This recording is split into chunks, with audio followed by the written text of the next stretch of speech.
জলাশয়, সমুদ্ৰ আদি পৰা প্রাকৃতিকভাবে ধরা মাছ। উদাহরণস্বরূপে ব্রহ্মপুত্র, বরাক, বেলগুড়ি বিল, সমুদ্র অঞ্চল আদি। কৃত্রিম উৎস পুকুরি, টেঙা, টাঙ্ক বা জলাশয়ত কৃত্রিমভাবে মাছ পালন করা হয়। উদাহরণস্বরূপে রুই, কাতলা, মৃগেল, মাগুর, চিংড়ি আদি। মাছ উৎপাদনের ধরন মনোকালচার, এটা মাছৰ প্ৰজাতি মাত্ৰ পালন কৰা। উদাহৰণস্বৰূপে মাগুৰ পালন।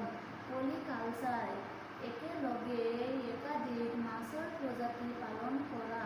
উদাহৰণ ৰুই, কাতলা, মৃগেল একেলগে পালন কৰা।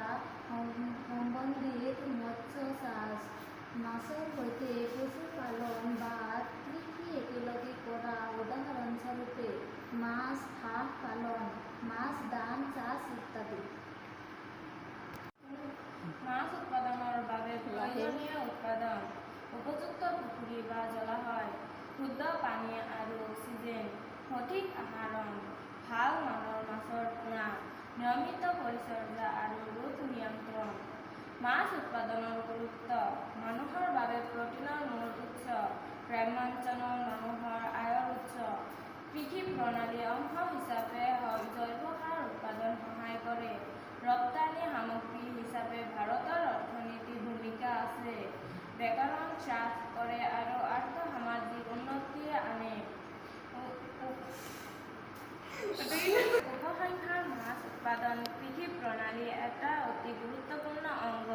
ই কেৱল আকাশৰ উৎস নহয়, অৰ্থনৈতিক উন্নতি, গ্ৰামীণ কৰ্মসংস্থান আৰু পুষ্টি সুৰক্ষাৰ ক্ষেত্ৰতো এক ডাঙৰ ভূমিকা পালন কৰে। সঠিক প্ৰস্তুতি, পৰিচৰ্যা আৰু পৰীক্ষণৰ দ্বাৰা মাছ উৎপাদন বৃদ্ধি কৰিব পাৰি।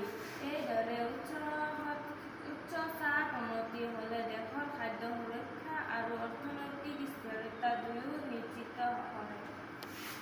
উপসংহাৰ: মাছ উৎপাদন কৃষি প্ৰণালীৰ এটা অতি গুৰুত্বপূৰ্ণ অংগ।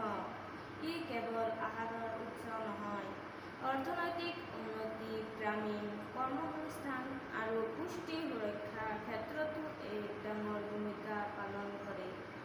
সঠিক পুষ্টি, পৰিচৰ্যা আৰু পৰীক্ষণৰ দ্বাৰা